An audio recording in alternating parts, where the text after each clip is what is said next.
Hello everyone, आप सब कैसे हैं। आई होप सभी स्वस्थ होंगे, मस्त होंगे। दोस्तों, ये बात सच्ची कही गई है कि रस्सी जल गया लेकिन अकड़ नहीं गई।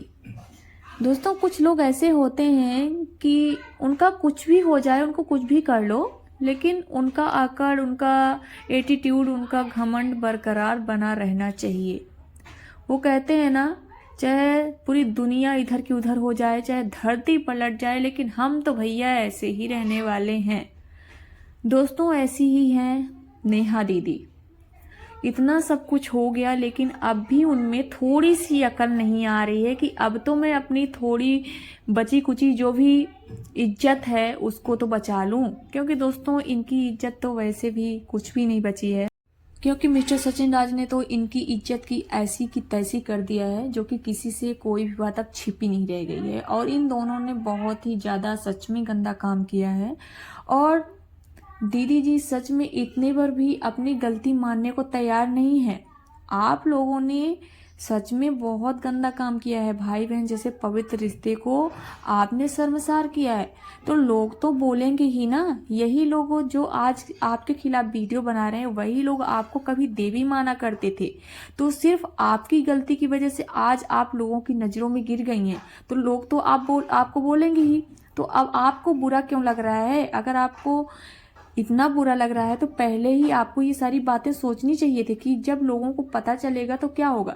जैसा कि दोस्तों आप सभी को पता है, ये रिएक्शन चैनल वाले जो हैं, जैसे ही इनकी सारी सच्चाई पता चली, उन्होंने इनको गलत सलत बोलना चालू कर दिया। लेकिन कुछ लोग ऐसे हैं कि कुछ ज़्यादा ही लिमिट क्रॉस कर रहे हैं। लेकिन दोस्तों, जो थोड़ा सा सिंपल भी इनके बारे में कुछ बोलते हैं तो इनकी आदत ये तुरंत लीगल एक्शन लेने लगती हैं।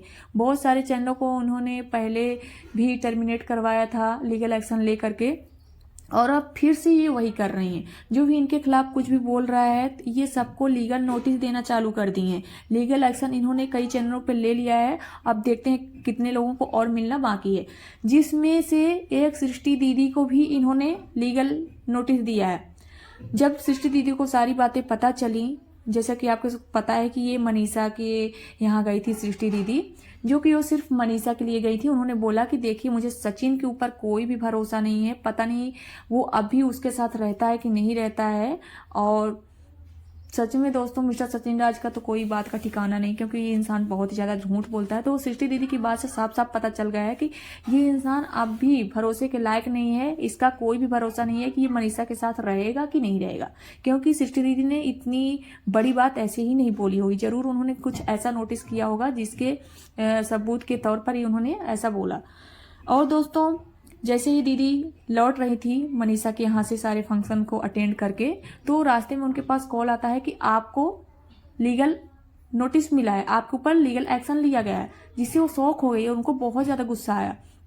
और उन्होंने बोला कि मैंने आपके खिलाफ ऐसा क्या बोला, मैंने आपके लिए क्या ऐसा गंदा वर्ड बोला कि आपने मेरे खिलाफ लीगल एक्शन लिया है। तो फिर नेहा सिंह तिवारी ने बोला सृष्टि जी से कि मेरी तरफ से कोई लीगल नोटिस नहीं गई है, अगर गई है तो उनसे कहिए पढ़कर दिखाएं। फिर दोस्तों, सृष्टि दीदी ने उनसे बात किया, तो सृष्टि दीदी ने बताया कि उन्होंने बोला कि हाँ, मैंने कई चैनलों के ऊपर लीगल एक्शन लिया है, लेकिन आपका नाम शायद धोखे से चला गया था, मैंने आपका नाम नहीं लिया है। तो दोस्तों, ये बात तो क्लियर हो गई कि ये सृष्टि दीदी के ऊपर जो लीगल एक्शन वाला कार्रवाई था, ये धोखे से गया था। लेकिन दीदी जी, आखिर आप किसका किसका मुंह बंद करवाएंगी? आपने ऐसा कर्म कांड किया है तो देखिए, लोग तो उनको बोलेंगे ही, आपको तो बोलेंगे ही, ठीक है। क्योंकि आपने कोई छोटा मोटा काम नहीं किया है, बहुत ही बड़ा गंदा काम कर दिया है, जिसकी वजह से आपको लोग बोलेंगे। और हजारों, लाखों नहीं, करोड़ों करोड़ों लोग आपके ऊपर थूक रहे हैं। तो आप किसका किसका मुंह बंद करवाएंगी? किसके किसके ऊपर लीगल एक्शन लेंगी? तो आप दूसरे को मत बोलिए कुछ, आप पहले अपने आप के अंदर सुधार लाइए। क्योंकि आप सुधर जाएंगी ना, तो लोग वैसे भी आपको बोलना बंद कर देंगे। अब भी आपको लोग प्यार करेंगे, सपोर्ट करेंगे, जैसा कि पहले करते थे। लेकिन हाँ, पहले आप अपने अंदर बदलाव लाइए तब। और अगर आप ऐसे लोगों को घमंड दिखाएंगी, एटीट्यूड दिखाएंगी और बात बात पे लीगल एक्शन लेने का धमकी देंगी ना, तो कोई भी आपकी कुछ भी नहीं सुनने वाला है। क्योंकि लोग अब आपसे नहीं डरते और ना ही आपकी रिस्पेक्ट करते हैं। और सृष्टि दीदी ने एक बात बहुत अच्छी बोली है कि जैसा कि ये सब कुछ हुआ बखेड़ा ना, जैसे कि वीडियो खेल करके इन लोगों की इज्जत की धज्जियां बिगड़ी, तो अगर ये आपस में बैठ करके ऑफलाइन सारी बातें होती ना तो शायद इतना कुछ बखेड़ा ना होता, इतना रायता ना फैलता। और उन्होंने बात सच कही है। वैसे तो ये सारी बेशर्मी की हदें पार पहले मिस्टर सचिन राज ने किया है, लेकिन नेहा दीदी की भी फैमिली कुछ कम नहीं है। मतलब दोनों फैमिली के अंदर इतना अकड़ है ना कि हम लोग झुकेंगे नहीं। वही है ना, प्राण जाएगा बस घमंड नहीं जाएगा, इनका वही हाल है। और इसी घमंड के चक्कर में दोनों फैमिली की इज्जत मिट्टी में मिल गई। खास तौर पे एक औरत की जो इज्जत होती है ना वो बहुत नाजुक होती है। मर्द को तो एक तरफ से मतलब लोग इतना ज़्यादा नीचे नहीं गिराएंगे और ना ही इतना ज़्यादा गंदा बोलेंगे। ज़्यादातर औरतों को ही दोषी माना जाता है और नेहा आशीष तिवारी की कोई भी इज्जत नहीं बची है। लोग कितना थूकते हैं इनके ऊपर और इतने में भी इनका अकड़ वही बना हुआ है। सो दोस्तों, इस वीडियो को मैं यहीं पर एंड करती हूँ। इसके बारे में आपके क्या राय और विचार हैं प्लीज़ कमेंट सेक्शन में जरूर बताइएगा। वीडियो को लाइक करिएगा, शेयर करिएगा। चैनल पर नए प्लीज़ चैनल को सब्सक्राइब कर लीजिए।